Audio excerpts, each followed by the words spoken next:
Hello. Can people hear me? Yeah. Thank you, Keith.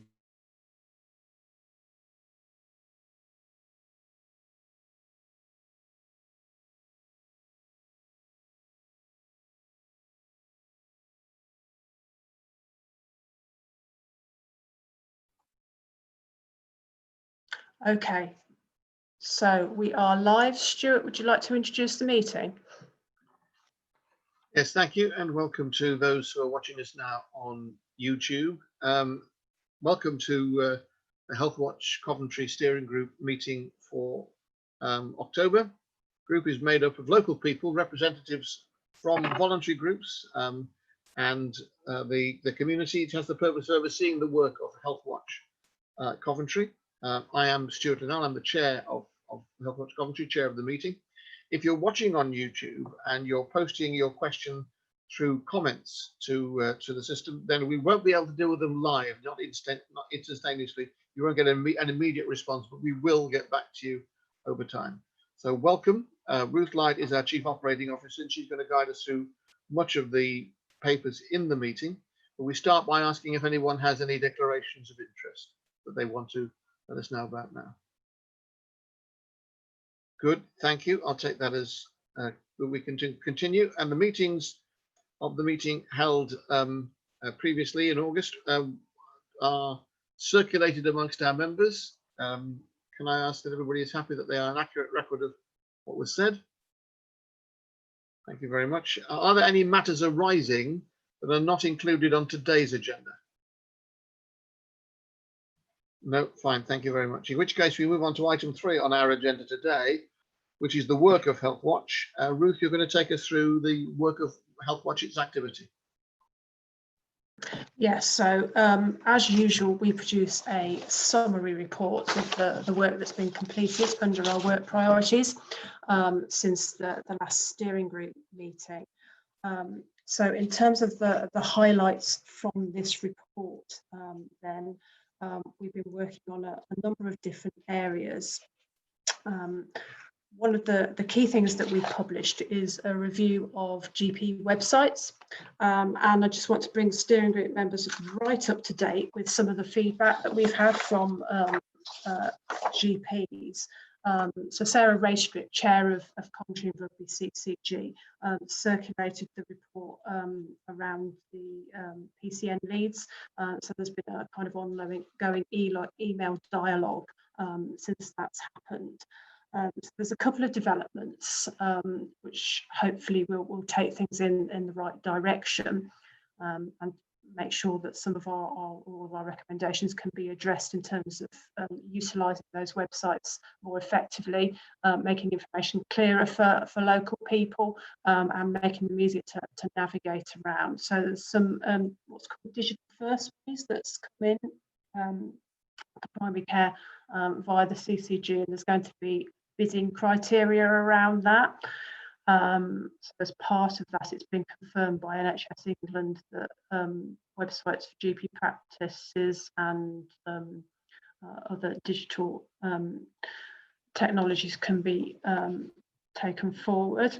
There was also a really positive response from one of the primary care networks.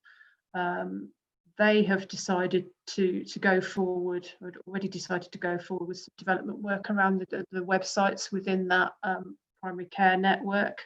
So that's the central PCN, and they are going to be having some website design done around a landing page for the PCN, and then around individual GP practices websites using the same template. So that's one of the things that we identified, was that there's a sort of 1,001 different templates that can be used for websites, so there's no kind of consistency. So in terms of people's digital skill set and their confidence, it's helpful if things are a bit similar and you haven't got to navigate stuff in different ways.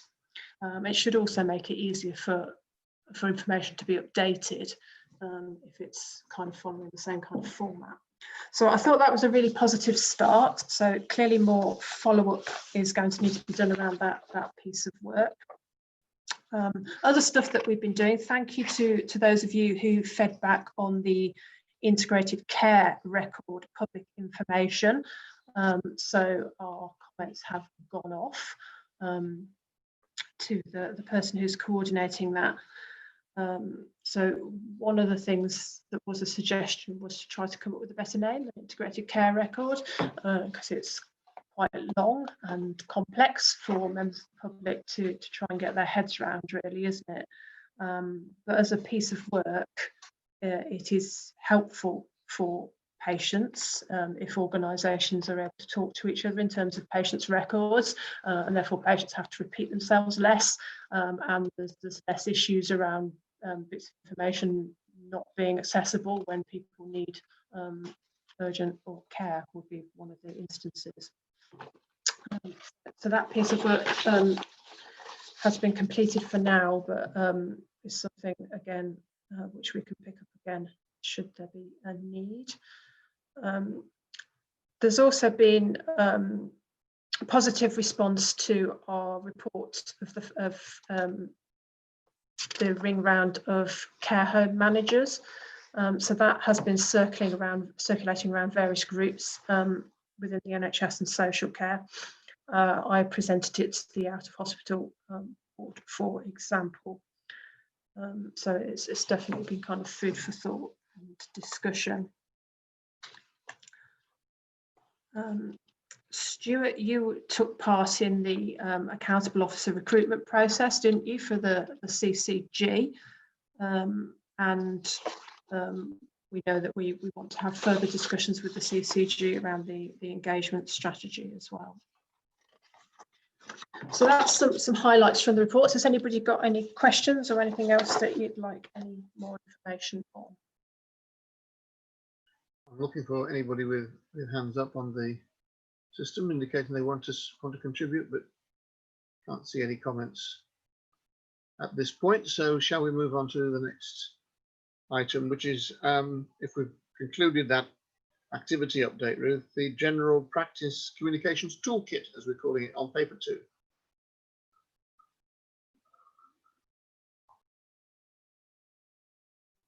I included that because it was relevant for our piece of work around the GP website. So that's a national guidance document which has just come out. So I've also circulated that around in this email conversation that's been happening. So it kind of just flags up that this isn't just an issue here locally. I've also seen a piece of work carried out by another Healthwatch, where they've reviewed GP websites and found similar things as well. So that guidance may be useful, and it's got some sort of template messaging in it. However, as a piece of work, the solution for improving the communication via GP websites isn't just about writing some better messages, because you've got to actually be able to get the messages onto the websites, and you've got to be able to keep the websites up to date. And then people have got to be able to navigate those websites. So it's not just a comms piece of work. So I think there is awareness of that that I've seen in the conversations that I've been copied into. Thank you, Ruth. Yes, I think the document from NHS about the toolkit is a little misleading in that it says at the start, let's be clear that practices are open, face-to-face appointments remain available to all patients, which is obviously the case. But having experienced this myself in the past week, when you phone for an appointment, you are told very firmly, no, you cannot see the doctor, not until at least you've had a telephone conversation. Now, that telephone conversation, in my case, I found actually quite helpful, quite efficient. A lot of questions were asked, the right questions were asked. We'll find out in time whether we've got the right answers. But I think it's an issue we've discussed before. It's not going to go away. COVID has accelerated the introduction of the use of different technology, different ways of accessing your doctor. And it's something obviously we're going to have to live with for some time. I don't know whether anybody else wants to comment on that aspect of this toolkit, but the toolkit does, as you read through it, spell out very clearly what the procedures are and the priorities they've got going forward. Apollo. Yes, just to carry, I think there's an additional issue there. Not only if you ring up for an appointment face to face, you have to make do with a telephone triage. If you actually want to have a telephone conversation with a clinician, we're back to trying to get an appointment. If you're meant to ring at 8 o'clock, by 20 past 8, everything's gone. So it is very difficult to get even a telephone conversation with the clinician. So I don't know whether it goes from practice to practice. It varies, but certainly that's my experience of it. And as you say, like you say, you cannot get an appointment with a GP or with a clinician. You have to do it via a telephone one or what have you. So I think it's very difficult. And I think it's very. We got to be sure that we got to ensure that in our rush to the digital age, as I said before, we don't downplay the need for some patients to have a face-to-face. This is especially true of practices where there's a high proportion of elderly patients. I'm not saying elderly patient can't access the digital issue, but many of them can't. Yes, a point well made. In my instance, I mean, I really speak from personal experience. It wasn't so much a difficulty of getting an appointment, but when the appointment was. I mean, I think I phoned up last Tuesday, if I remember rightly. I couldn't get the telephone appointment until this Monday just gone. I couldn't get to see the doctor as quickly as I would like to have seen or spoken to, rather, the doctor. David, you want to comment? Yes, just a comment that another trouble is it's not a level playing field. And I don't think all GB practices are making a similar amount of effort to do the face-to-face appointment system. The fact that they had to get a reminder from Simon Stevens to say that you should be opening up your practices for real people indicates to me that the Department of Health found that a lot of practices were trying to do it as much as possible by remote means. And I think, as I've said before, we've got to keep pressing on this one. Okay, thank you very much. Any further comments? In which case, shall we move on to the next item, Ruth, which is report of those of us that have attended other things, representatives' reports. They're there for us to consider and discuss. There's a particular issue, isn't there, about a service change, relocation of rehabilitation beds from UHCW to the Central England Rehabilitation Unit, which is in Leamington, Ruth. Yeah, so I just wanted to flag that up. So as we've spoken about in other conversations, out of some of the changes that have been put in place to deal with treating people in the light of the COVID pandemic, there have been some reviews and some thinking about what needs to happen going forward. So this has been identified and it went to scrutiny, didn't it, David, which is why it's in the REPS report. So this has been identified as a potential for a permanent change. So some more business case and assessment is going on, and then it would need to go through a formal process, which any service change needs to go through, which is a consultation process. So there isn't anything that we need to do at the moment, but I flag this up in terms of this has obviously now come out into the public domain. Thank you. Any comment on any of that? No, in which case, can we just mention, first of all, thank you to everybody that attended the various meetings that we're referring to, whether they be online or otherwise online, all of them, I suspect. One thing I would just like to flag up, as I mentioned, something we'll want to come back to, I'm sure, at a later date, is that the Chief Executive of the CWPT, Simon Gilby, I attended their annual meeting online. He is about to retire, and was mentioned of him very praiseworthy terms by Jagtar Singh, their chair, as one might imagine, and they said in fullness of time there will be an opportunity to pay a proper tribute to the work that Simon's done for the health service in Coventry and Warwickshire. So I thought it was important that we mention Simon's retirement at this stage. It's something we will want to return to in the fullness of time. So thank you for that. I'm just looking to make sure there's no hands up. Nobody wants to come in any further at that point. In which case we'll move on to our update from the Coventry and Rugby CCG, and we welcome to the meeting Andrew Harkness, who's the Chief Transformation Officer, NHS Warwickshire North and NHS Coventry and Rugby Clinical Commissioning Group. What a big title, Andrew. For the No, man. you don't. Do you have things to update us with?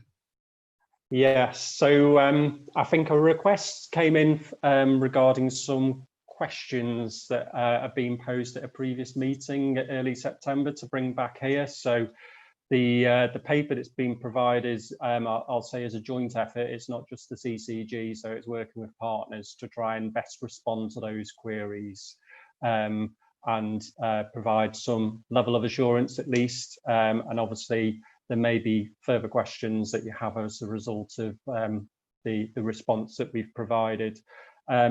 As with all reports, it's a report at a point in time, and I won't read through it because I'm assuming everyone's read it, but I'll just try and pick up on certain bits where I thought, in hindsight, there might be a bit of further explanation or articulation that might be helpful, if that's okay. So yes, please do. So as I say, it's I'm I guess representing Coventry Place, so it's sort of the CCG, UHCW, CWPT, and the local authority is sort of all come together and working together to try and coordinate and collaborate about how we provide services more efficiently. So I'll run through each of this. I think there's 4 points in total. So the first one was really around the minors at A&E at UHCW. And the question was where do Coventry patients go and for what, and what are the future plans and timelines. So the points are listed there. Just for clarification, where we make reference to the urgent treatment centres, what we mean by that for Coventry is the City of Coventry Health Centre, and then for Rugby that's the Hospital of St Cross. So apologies it wasn't stated, but just for absolute clarity, they're the 2 urgent treatment centres that we're making reference to. Obviously at different parts excuse me, of the coronavirus pandemic, sort of we've had to make some quite challenging decisions quickly, and I think the questions stem from some changes around where patients were sort of directed to in terms of service provision. So I'm hoping that the points that have been flagged here provide some articulation of sort of what's happened and when. In terms of point 3, just to flag, it does say treatment of minor injuries or illnesses in adults aged 16 and over. So I've also got an update on children, because obviously there's a cohort of people not included in adults age over 16. Resumed back at the emergency department of UHCW from Wednesday the 2nd of September. So apologies, I'm flicking between different documents here. So in terms of under 16s for clarity, so under 16s can be seen at either urgent treatment centre, so that's both Rugby and Coventry that I've just mentioned before. And in addition, obviously, UHCW does have a dedicated children's emergency department. So they are the locations that children can be seen at, which, as I say, sort of it wasn't articulated in that report. So I just wanted to clarify that for you. In terms of one of the key themes that comes up a lot is how are these changes communicated? In terms of how the public have been communicated messages of changes, there's been a combination of social media, so through Facebook and Twitter, on the website. There's been articles in City Vision, the council newspaper, fortnightly radio interviews with BBC Coventry and Warwickshire. In Rugby, there's a monthly newsletter, and obviously alongside that there's the national press around sort of messages around what is or isn't appropriate at different time points depending on national policy. So hopefully that just provides a bit of additional information on those points.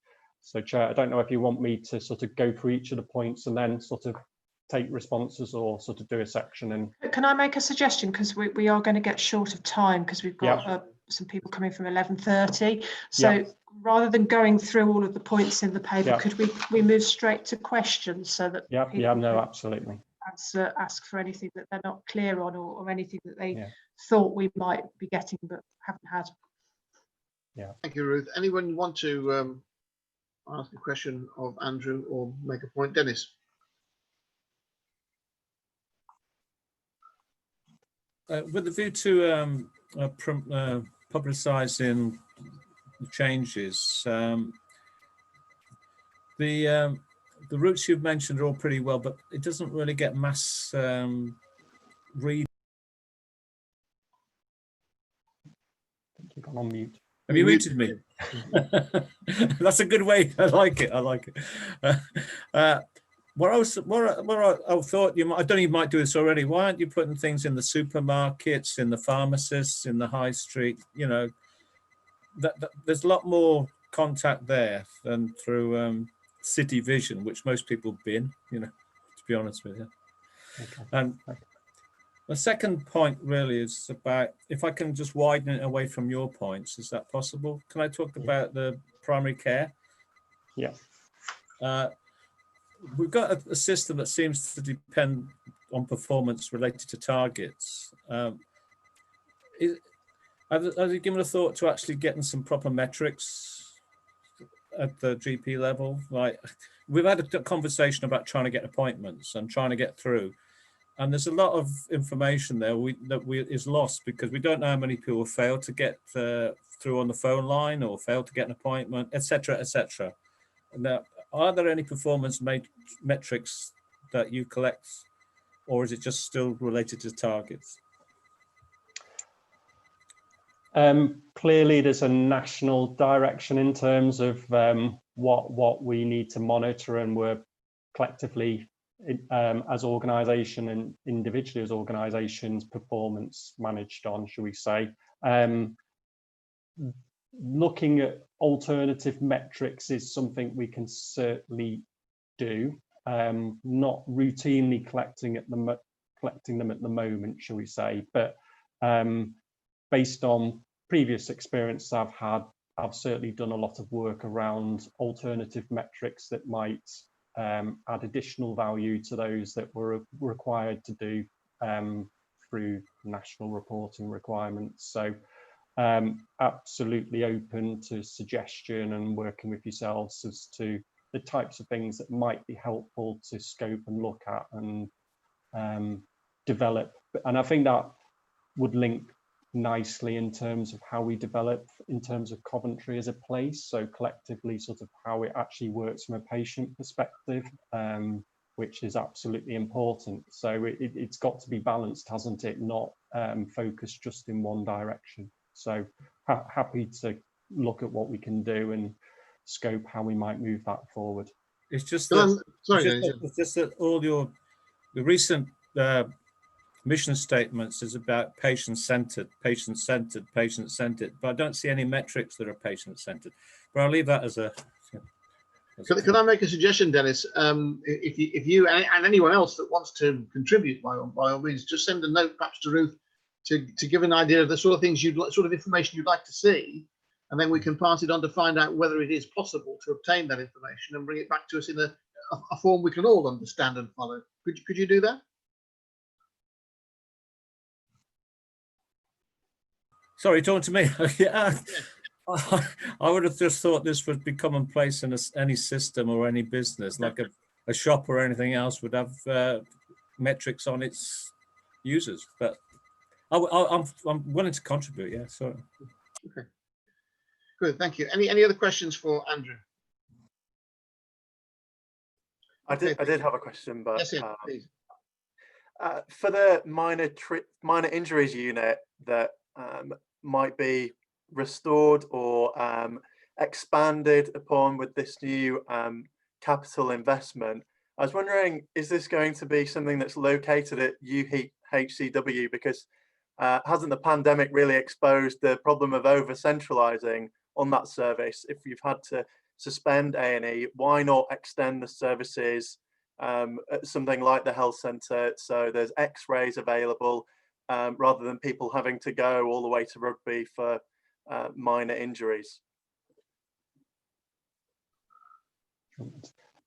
So I'm obviously happy to take that back to UHCW for comment and sort of provide some feedback, I guess, via Ruth in terms of the view expressed.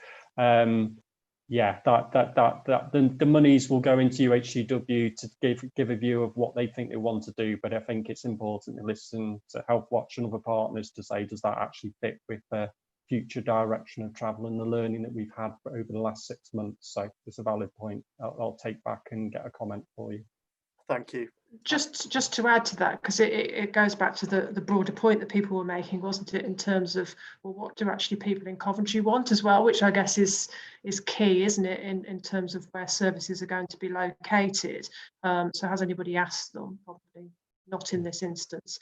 And also, just to pick up on the use of the term of urgent treatment centres or minor injuries units, or we have the walk-in centre, don't we? I think it's getting quite confusing. So I know that there's been a national driver to use the urgent treatment centres name, but I don't think that's ever sort of been promoted or taken forward with the population of Coventry, so that people actually understand that and what the offer is really from that service. So I think that's a piece of work that does need to be picked up. Okay. Can you look at that one as well, Andrew? Yep, will do. Thank you very much indeed. Anything further for Andrew before we let him go and say thank you for his time? Everybody happy? Thank you very much indeed, Andrew. Appreciate that. Thank you for your time. Thank you very much. Yeah. And I'm delighted to say that on cue, Peter Fahy, Director of Adult Services, and Lisa Lawson, Adult Services Programme Delivery Manager from Coventry City Council, are joining us. Pete, we can see your smiling, handsome face. Good morning. Good morning. Morning. Hello, everybody. We're all right? And even more pleasant to see Lisa. I don't notice. Of course it is. Thank you. Welcome both. Thank you very much indeed for joining us. So we have a paper about the social care peer review. Who would like to lead us on that? So Stuart, I'll just open up. So this is in relation to the Adult Social Care Peer Challenge, which happened right at the start of March this year. So some months has passed since then, but I think we've all had a couple of other things to concentrate on since then. So it's perhaps coming to Healthwatch a little bit later than we would normally do in a normal run of events. I'm sure you will all understand and be forgiving on that, hopefully. But you know, this is an important thing because it does raise issues for us around how we shape adult services and important things around how we kind of engage and involve people in that, which is, if you think that if we found that difficult in a pre-COVID era, you can imagine how much more challenging we are finding that now, where we are trying to do much more things remotely and through these kinds of forums. So you know, there is important points for us in this. So it's a serious item, and I'm interested in your views actually about what we've done since, and what we're proposing to do moving forward. There's a slide deck. I know it's gone round in advance. Lisa's just going to quickly pull out the main points of that because it can be quite text heavy. We can put the slides up for you. So Ed's going to do that for me. Great. And if Lisa takes us through the slides, picks out the main points, then we'll just get into a bit of a dialogue as always, if that's okay, Stuart and Ruth. Please, thank you. Yep, Lisa. I'm gonna share that now. Lisa, when you want me to change the slides, can you just say next slide? Yes, will do. Thank you. Okay. So I'm going to share this now. Okay, can everybody see that okay? Great. Yeah, I can. Yes. That's good. Okay, thank you. So Peter's introduced. Next slide, if you can, will just take us through what we intend to cover. So just a little bit of a recap on the peer challenge and the purpose and the areas that came out of that in terms of recommendations for things that we should consider. An update on the activity and the progress that's been made during the COVID-19 pandemic so far. Our proposed improvement plans, which really is the kind of crux and the reason why we're here talking to you today, to get some initial feedback on those. And the plans that Adult Social Care have in place for the next 12 months, both focusing on improvement, but also operational and our business as usual. And then a couple of slides really on what we intend to do around engagement. Thank you. Next slide. So the peer challenge took place in the first week of March, which obviously seems like years ago now, because so much has happened. That it was a 3-day event where a group of adult social care experts led by a director of adult social care, all of whom were based in the Midlands. They came to Coventry City Council for 3 days, quite an intensive programme, lots of engagement with stakeholders, staff, partners, eliciting some very candid and honest discussion. Management team were part of those meetings. They were held in confidence, and people were encouraged to be frank and to give as much feedback as possible. The host organisation, Coventry City Council, chose key lines of inquiry, and those were lines of inquiry that were very important to our total sort of ethos in adult social care, and really focused on areas that we were already working towards and felt were really important, and asking really for additional ideas and suggestions in terms of how much further we could improve. So the first one really about how we can continue to support people in their own homes, and alternatives that we could look towards to increase the reduction of levels of residential admissions, and again bringing in that community element of supporting people. And the second one really was to help us develop even further our promoting independence approach, and this is something that's embedded within adult social care, within our social work practice, and within all of our teams. I'm really looking to how we might improve that further, with a particular focus on utilising our existing relationships with internal and external stakeholders, and maybe also exploring new ones. Thank you. Next slide. We had some really positive feedback. General comments were made about how well led adult social care is in Coventry, how well managed, particularly given the budgetary constraints, and how well we use our performance management information, so our data, how we use that to inform what we do next, how we manage demand and how we improve. But there were a number of areas that the peer challenge team thought we could spend some time focusing on in our next phase of improvement, and those are encapsulated there. I won't read them out one by one, but very much a focus towards co-production, working with our partners within communities, and also looking at our accommodation support offer within the city, recognising that there was potential for modernisation, and looking at alternatives for people who need care and support living within the city. And obviously also a focus towards our interaction with health and the patient and service users throughout the system. Thank you. Next slide. I think it's true to say that whilst there have been many challenges during the COVID-19 pandemic, some of the positives that have come out of this experience for adult social care is that a lot of the improvements and the development that we were already working towards or had planned have actually accelerated during this time, particularly our work towards becoming more digital and utilising more digital and technology accessibility for our service users and the people that contact us. And there's some interesting statistics there in terms of analysing our work to date during this period. Virtual work has increased, and we now have a balance of approximately 70% against 30% face-to-face interaction, whereas pre-COVID that was 10%, 90%.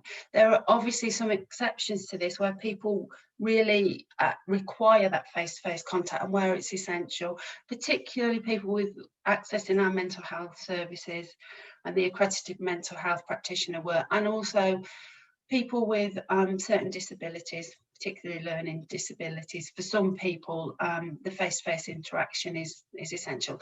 And we've continued to do that with full risk assessments, the necessary PPE and processes in place. I think we're lucky that we've had a staffing group that were already on board. We were early adopters of Microsoft Teams, so whilst we've needed to support staff to utilise that in a greater sort of amount, our staff have predominantly been really positive about working more agilely and remote working.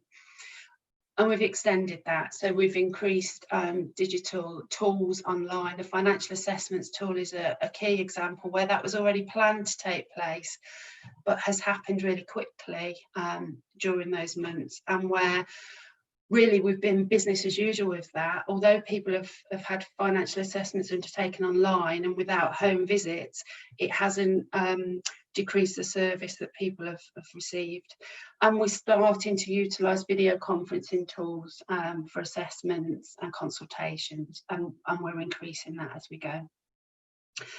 And in terms of patient flow, discharge increased to 7 days a week, and that has been managed by partners really pulling together and us having an attitude around doing things differently and getting on. Commissioning, we've utilised not just existing relationships, but we've created new ones. CV Life is a key example of how people have pulled together, kind of torn up the rule book in some ways, really interacted in a way where we've accessed each other's resources, particularly around data and the sharing of that, so that we've been able to provide Operation Shield at really short notice and really effectively. And we've also recognised the need to enhance the support to carers and work with Carers Trust on that. So carers have really obviously felt the brunt of some of the impact of some services that needed to close due to the Care Act easement legislation. We formally reviewed those services that were most threatened by COVID-19 to ensure that people were safe during this period of time, and where we've had to reduce or cease services, we have done. Having said that, we're already working on reopening those wherever it's appropriate. Next slide, please. And learning from all of that, from those last 2 slides around the peer challenge and our kind of learning during the last few months, adult social care and the extended management team have kind of come up with these as initial improvement proposals. So these are where we feel we'll continue to focus our energy and time to continue to improve the adult social care services. Our promoted independence model mentioned earlier is still really key to us, and we're still looking to continue to improve that and work with our partners in a greater way and in different ways to continue to support people and their carers. Our accommodation offer, again, recognising that we need to continue to modernise, to improve existing accommodation within the city, but also to look towards encouraging development within the city and offering new purpose-built accommodation. Locally based support, again, feedback on that and us working in a co-productive way with local communities and organisations to enable people to access support in their local communities. And also continuing to support the care providers within the city. And I think our relationship with those providers has really been strengthened during the pandemic. We've recognised where they've needed support from us as a local authority, and we've listened to what they've needed and continue to do that. Digital technology and innovation, that's been a theme throughout the last sort of 3-4 years within adult social care and longer, and continues to be so. So we'll continue to invest in that, to learn and develop and ensure that our staff have the right tools, but are also ready in terms of being trained and able to use those, and also that we access the tools that really help support people to continue to live independently. Next slide, please. And during the next 12 months, there's a balance there of managing the ongoing impact of COVID-19. You know, we're already working towards being ready for the winter and the possibility of increased infection and managing that alongside health colleagues. We also need to be really clear about having a grip on our finances and understanding our financial planning and where money is being spent and how we can best manage our resources. And service development will continue. Really, that reflects those areas of improvement and us continuing to support not only the people who require our support, but those that care for them, those unpaid carers within the city. And restoring and remodelling face-to-face services to acknowledge some of the new ways of working that are needed to manage the risk of infection and infection control, but also recognising we need to continue to provide services to support people. Next slide, please. And this is just a slide really that talks about how we are planning to engage. We already have a number of existing mechanisms. The stakeholder group is key for adult social care, and they were part of the peer challenge. We have representatives from the group that sat on the peer challenge team, so that was really useful. We've already got a number of feedback mechanisms online and real-time feedback that social workers and OTs use with service users, and we'll continue to co-produce with our partners. There's some additional elements that we're considering using, so we'd like to create a Let's Talk adult social care platform to enable more of this kind of remote interaction that will be essential in the coming months. To look at some accessible communications material, so something that is brief and easy to digest for our providers, for our partners, possibly using a video, something that can be digested within a short period of time, and some posters that have bullet points rather than lengthy, wordy strategy type documents that we might have used in the past. We'll look to engage with wider forums like yourself and our health partners, and also work more closely with public health colleagues. And we want to share and seek feedback from people with lived experiences via the carers and stakeholder reference groups. And we'll engage with providers, and we'll probably do more of that than we've done previously. And again, make sure that things are short and easily accessible, and it's easy for people to give feedback. Thank you. Next slide. Lisa, thank you very much indeed. That was very helpful, very interesting stuff.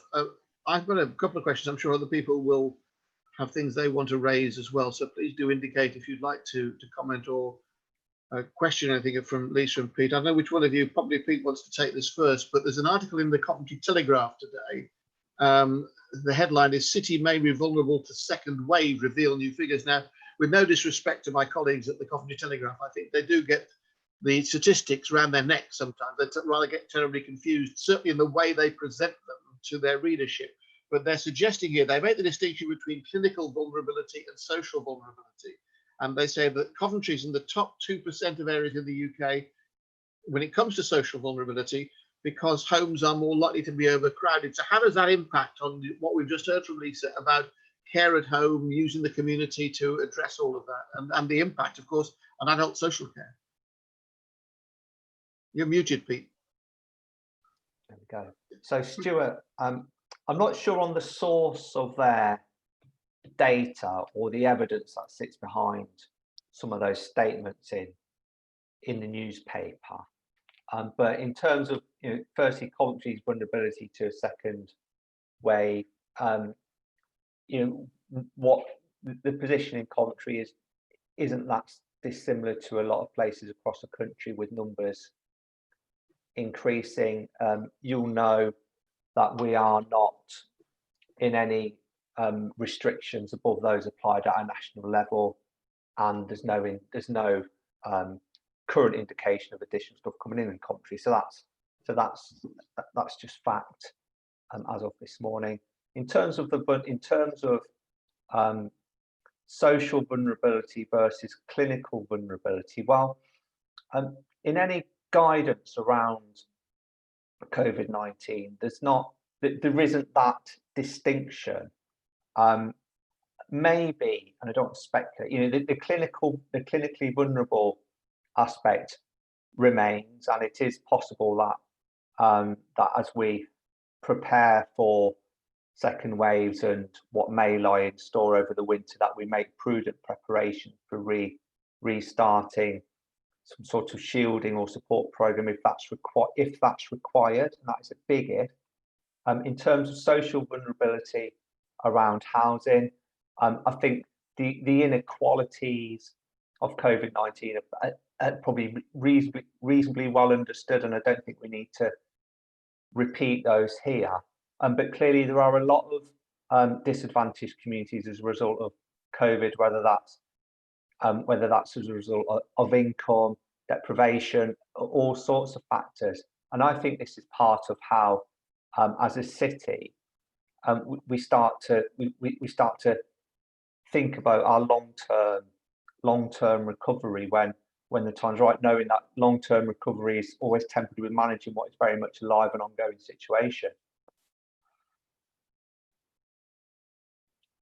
Yes, well, thank you for that. My other, and I agree with you about where they get their data from the Telegraph. It does tend to be, as I said, rather confusing the way they meld things together from different sources. But anyway, to put that to one side, my other question is regarding homelessness and how you've been able to deal with that during recent times because of the various restrictions. We hear about facilities being made available to take homeless people off the streets, and yet I still see in Ilsden, for example, on a regular basis, it's only one or two, but there are still one or two people there. Is it because they're just not interested, they don't want to respond to you, or is it are you having difficulty reaching them? I mean, why do we still see people sleeping rough in this sort of weather as well while we're in the midst of this pandemic? Yeah, so I wish there was a simple answer to that, Stuart. There was the policy was called Everybody In, which was around housing or rough sleepers. Now you'll know that rough sleepers, there are some known rough sleepers in Coventry who regular spots and regular population, but it's not a static population. You know, people come into being a rough sleeper at all points, and it's a constant job for our housing and homeless team and street services team to try and engage with people. There are, I think there are enforcement powers as part of that legislation, but clearly I'm sure you'll appreciate enforcing people off the street is a very difficult step to take. And equally, if people are housed, they're not imprisoned in that way. So people have got liberty and can still choose to leave and adopt their own lifestyle. So it's really that engage. I'm sure there are individuals who, if they are rough sleeping at the moment, we are engaging with them and trying to talk to them about different options, as we do. In fact, as we do throughout the year and in normal time as well. But it's not a fixed cohort, and it is that engagement approach that really is the key to getting people off the street. And indeed, you know, I've heard of stories where people who were entrenched rough sleepers who are now not, and are kind of, you know, achieving much better outcomes and feel better about themselves as a result. So I think there is a perhaps too much of a myth that people choose to be rough sleepers and they're happy with it. I think that's perhaps too much of a myth too. Thank you. David, do you want to comment? Thank you, Chair. I'm not sure whether steering group members probably know that I represent Healthwatch on the Adult Social Care Stakeholders Group. It hasn't cropped up too much recently. And as Lisa very well pointed out with the slides, the Adult Social Stakeholders Group was very much involved with the peer group challenge. I was very pleased that two of the group, Karen and Margaret Maggie, I think, actually worked very closely with the challenge team, and the whole group had a chance to meet with the challenge team, and that was very good. It's a bit disappointing that the Adult Social Care Stakeholders Group consists mostly of representatives like myself, and my wife Bridget from Coventry All the Voices. It's mostly from groups rather than the carers or the cared for themselves. And that's not for want of trying. Pete and his team have tried very hard to get more people like that, crucial people involved, but it is quite difficult. But I think, coming back to one of those slides, I think the engagement and co-production part is something that you really must keep working at. Right, a couple of points then. First of all, on one of the slides where it actually said COVID-19 has stimulated quick progress, and there was some really outstanding figures in terms of the change from virtual to face-to-face or the other way around. We've also had this from GPs, we've had it from the Coventry and Watchet Partnership Trust. And if I could just say to Pete and Lisa, we can see a lot of advantages. This is we steering, particularly in the sense that people often get appointments and get some treatment, get some help much more quickly. But we are a little bit cautious about the fact that every organisation, in this case adult social care, please, make sure that people aren't being bamboozled into doing this when a face-to-face appointment really would be better. That's just a comment, really, but we're a little bit worried about this wave that is now going, quite rightly, because COVID brought it on and it's had many good consequences. Final thing is just for a bit more amplification. In the summary of the peer challenge, there was this sentence, I'm going to read it out now. Ensuring commissioning has capacity to develop community asset building alongside public health. Pete, I don't really understand what that means. Could you explain it a bit more? Yeah, I'll try and take a few of those. I know some were comments, but I will respond if that's okay, David. So the issue on digital, yeah, I think it's just really important just that you understand this is not a binary approach. It's not, we're only going to talk to you through Teams or, Skype, and you're not going to see anyone face to face. And some people will see face to face and others. It's not that 0-1 binary.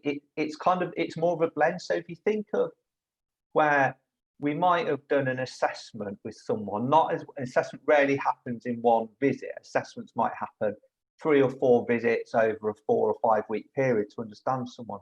So the first one of those might be face to face.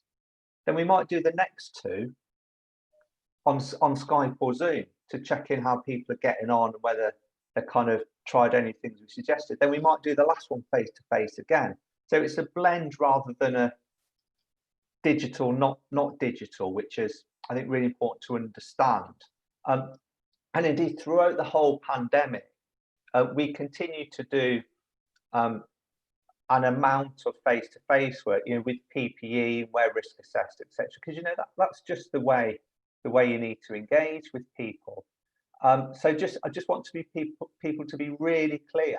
It's not digital or face-to-face. It is a blend of the two. That is how we're working. Your question on I can't even remember what your question was now. It was to explain ensuring commissioning. This is from the peer group challenge. Yeah. Ensuring commissioning has capacity to develop community asset building alongside public health. Yeah. In other words, we need some plain English, Pete. Yeah. So what that meant is that the community's work is led in public health, but that statement was saying, you need to invest in it as well in adult social care. You need to put some capacity into it too. Don't just leave it to public health because they can't do it on their own. And work closely with public health. Yeah.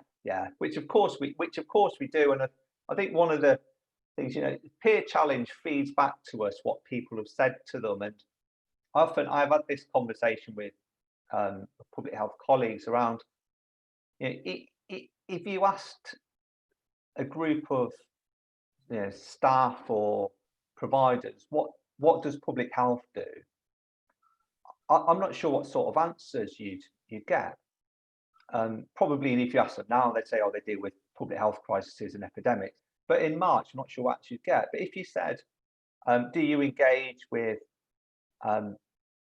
domestic violence services? Do you understand about substance misuse? What's that like in the city? And what's mental health support like in the city?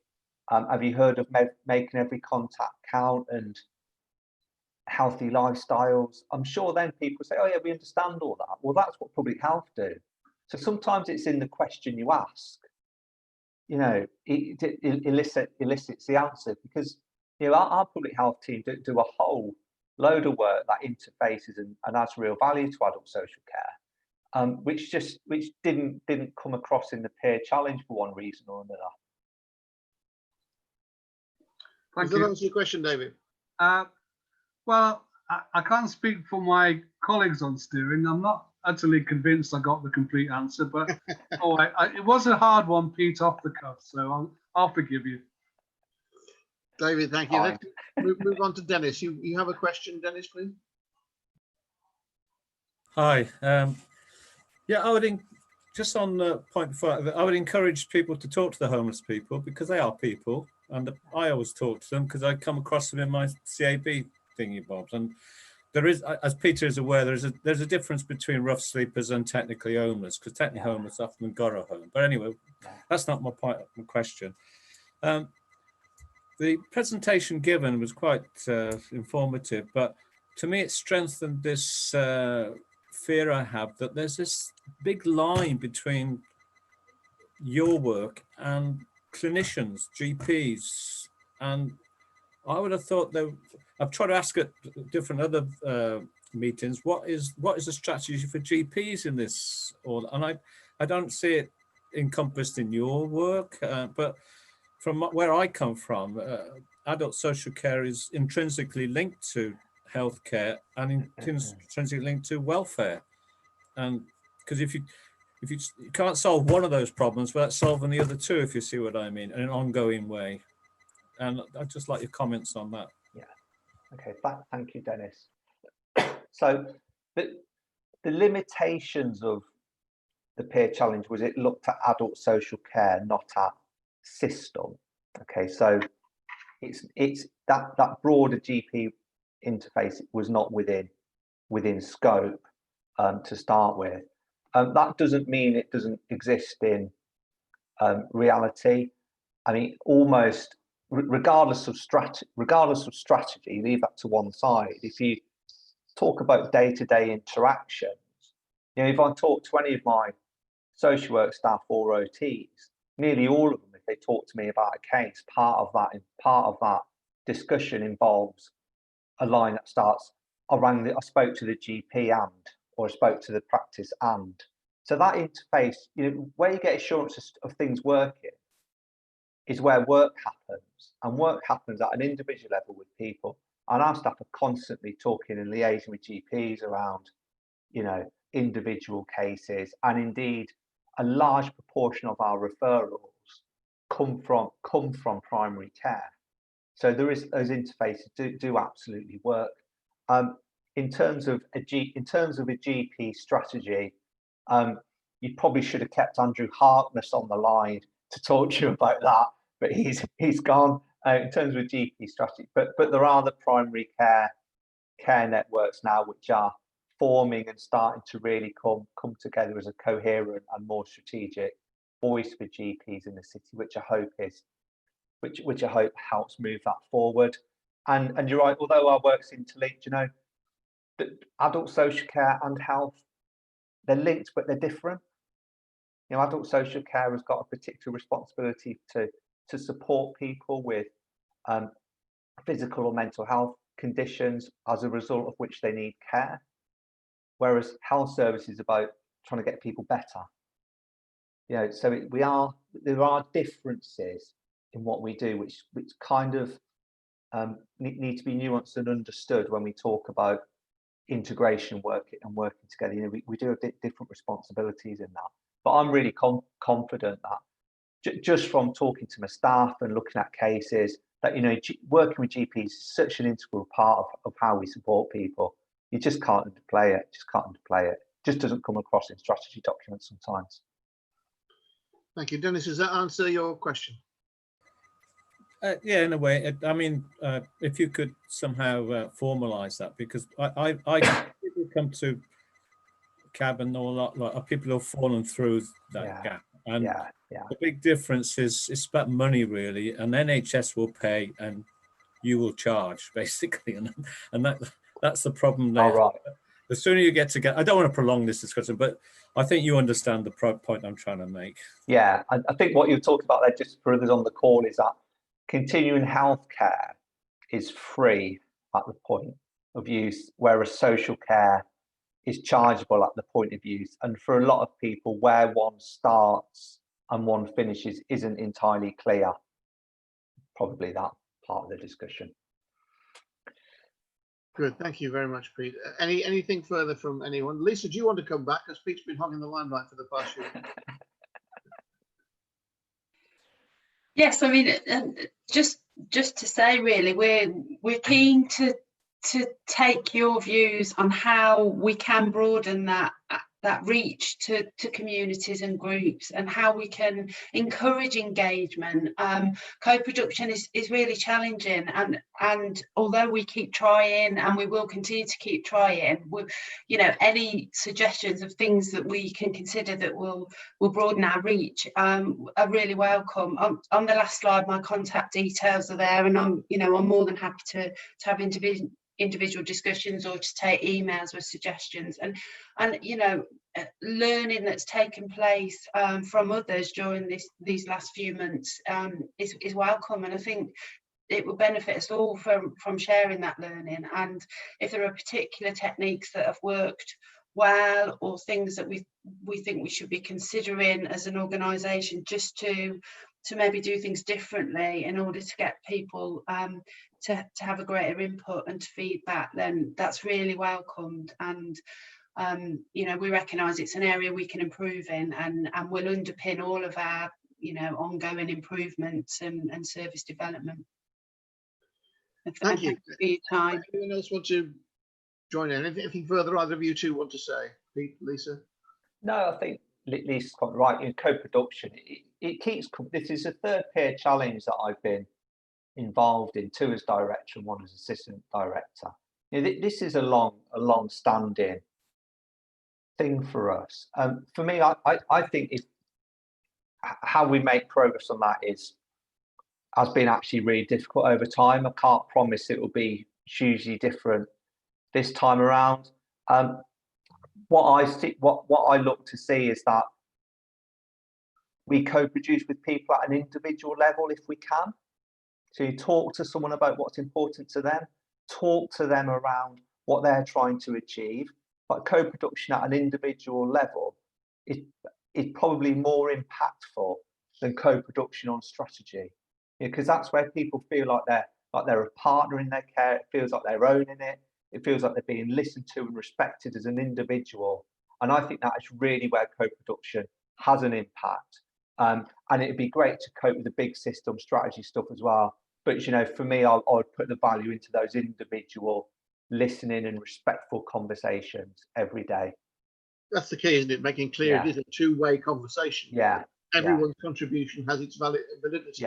Yeah. And honestly, you know, on an individual level, when any of us go and talk to someone about their challenges, their support needs, their family circumstances, they rarely talk to us about our strategy.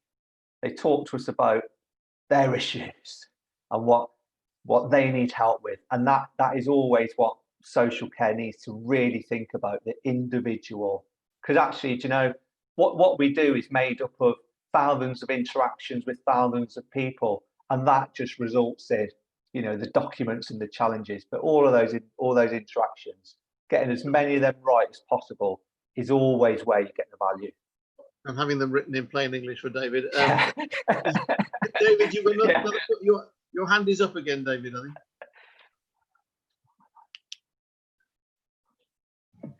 It's just while we got Pete here, he did make a brief reference to increased infections. And I noted that from a a report we had about mid-September when Coventry's was 30 per 100,000.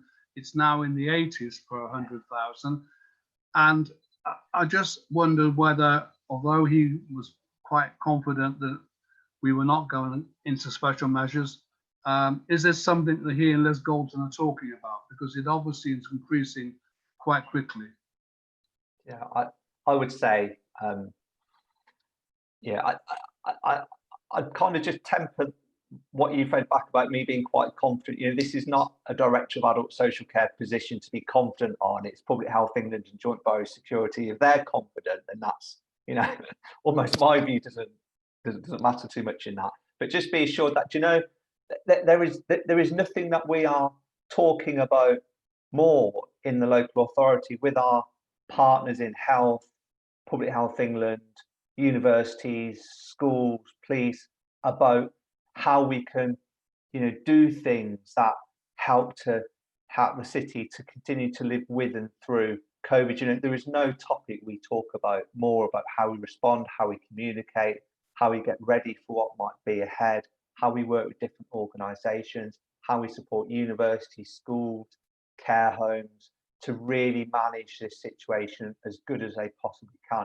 Honestly, there is no topic that we are spending more time on. Thank you.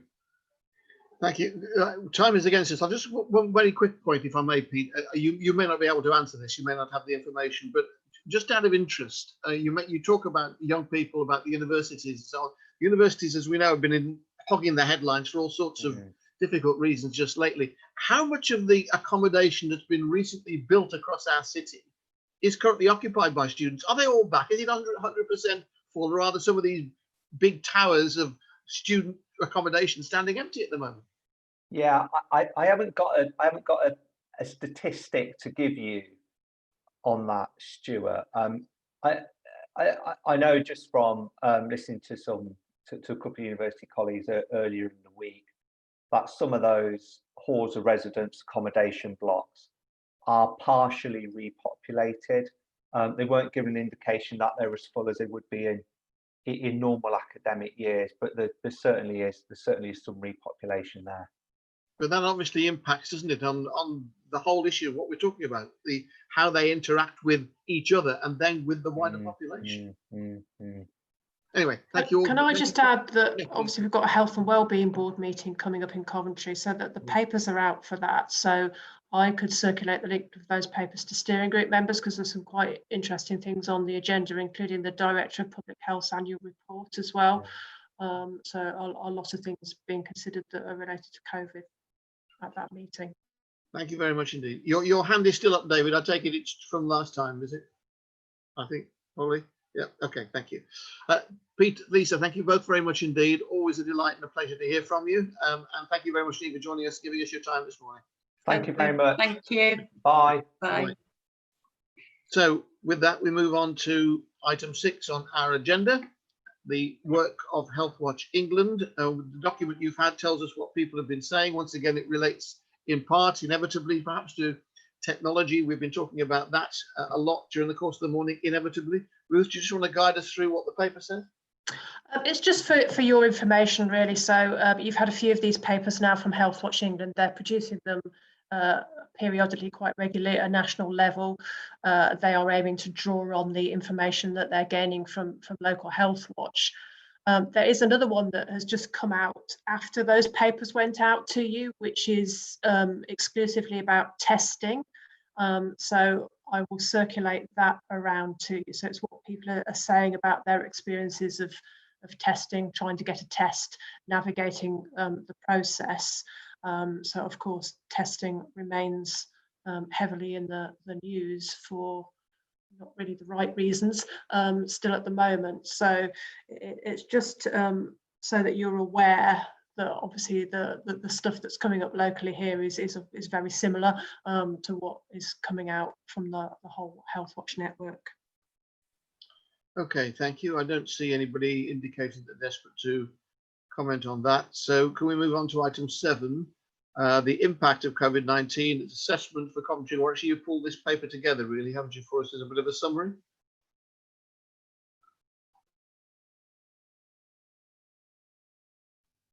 Yep, that's correct. So again, this is a paper which has been to the Health and Wellbeing Board. So the link is to the full paper.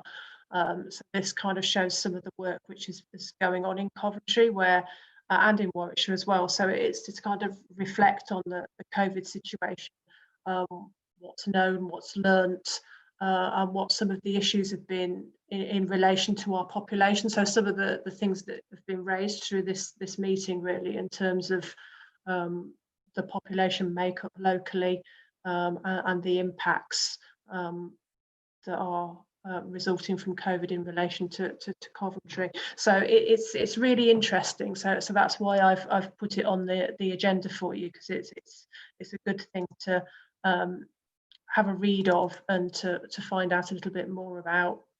And there are obviously some recommendations and things that are coming out of that, which I think are now sort of being seen in the Health and Wellbeing Board agenda, which has a kind of focus on what actually happens in public health in order to sort of develop the health and well-being of the population, which of course in turn then makes people more resilient to COVID and other health issues as well.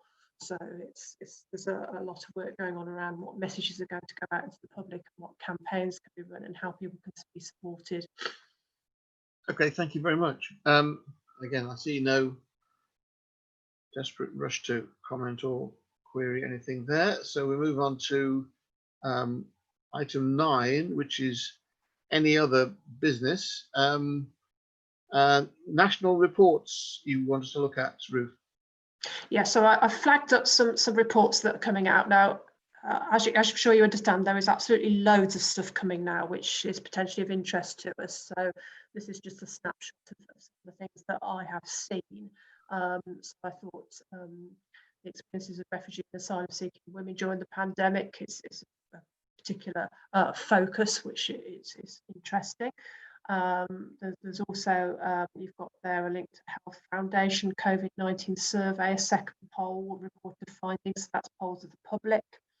And then you've got an NHS Confederation report flagged there, which is around new relationships, what's coming out of the learning from COVID-19.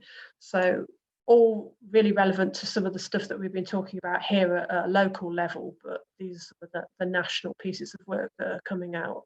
And any search that you would do on the internet at the moment, you'd find absolutely lots of stuff coming out from all organisations about what the impacts of COVID-19 have been on different groups of the population, learning and a whole host of stuff.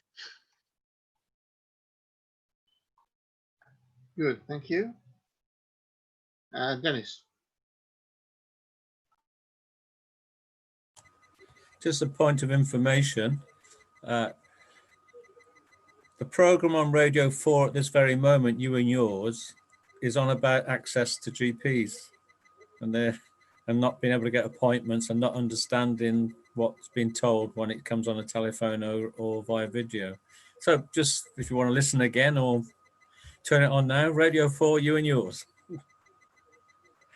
Dennis, I think that kind of illustrates the point, really, and a lot of similar conversations are going on around the country at the moment. So it's like, you know, we will get there. So, the other thing which I meant to ask people is of interest is, like, if anybody's eligible for their flu jabs, I'm interested to hear in what your experience is of actually trying to get them or having them at the moment as well. Because obviously that's a big public health priority at the moment, for people to get their flu vaccinations, and the group of people who are eligible for flu vaccinations has been greatly expanded for this flu season as well. So I managed to secure my flu vaccine yesterday, which was an interesting experience, which I won't go into here, but I'm interested in hearing other people's experiences as well. Sorry, Dennis, yes, go on. Yeah, I've been talking to various people about it, and they're all waiting to be contacted by their GP, and they haven't had them. And I'm understood there's now a shortage where they're having to wait some weeks, but that's just anecdotal at the moment. So I was going to bring it up earlier, but I thought we don't have the health people here. But it may be something that we could really focus on the uptake in Coventry and find out if there is any problems. Yeah, just to add to that, I don't know whether my GP is going to circulate people, contact them, as you suggest, and let them know they can come. They never have in recent years. It's been up to you as a patient to contact them and say, I would like a flu jab, which I did this week. I was told I could book an appointment one day next week or the week after on a day which I can't do, as it turns out. So they then turned around and said, well, come in on Saturday morning. We have an open clinic for flu jabs. Saturday morning, come in your own time between 9 and midday, which is what I'm going to do, and my wife. Yes, same here. Bridget and I went last Saturday morning to the Forest Health Centre. It was a military operation, lots of people there guiding you through, one-way system, and it seemed to work very well. One other not unrelated thing, I also had a hospital appointment visit last week to the orthopedic department, very quiet at UHCW, but this is an example of where face-to-face works, because I knew I was going to get x-rays on my replaced hips from 17 years ago, knees, sorry, but as a result of a proper medical examination, you know, consultant using his hands on my knees and on my hips and everywhere else, he said, I want you to go and get your hips x-rayed. So back I go to the x-ray department, and then finally he said, I think you may have a trapped nerve as well. I want you to go and get an MRI scan, and the appointments come this morning to go to the City of Health Centre to get that scan next week. And that is an example of where in 4 hours at the hospital, I went to the x-ray department twice. I saw the registrar. He brought in the consultant a couple of times, and it worked very well. And all the necessary measures were taken to make sure people didn't get too close. And just on, don't need to make any comments. no, well, just on hospital services, my wife has to visit the neurology department at UHCW on a regular basis. She was due to do that, I think I'm right in saying March or April. She's not been able to contact the neurology department since then, even though she's tried many times, because every time she does, either the secretary or the administrator is away or off sick or whatever, or the COVID restrictions prevent something happening. Either way, the neurology department at UHCW has not been open for the best part of 6 months, even though they say they're reopening things. And I think that is a matter of concern that we might want to look at, not just on my wife's behalf, but obviously on in the wider context. What is it about neurology particularly that's keeping it locked away and locked up?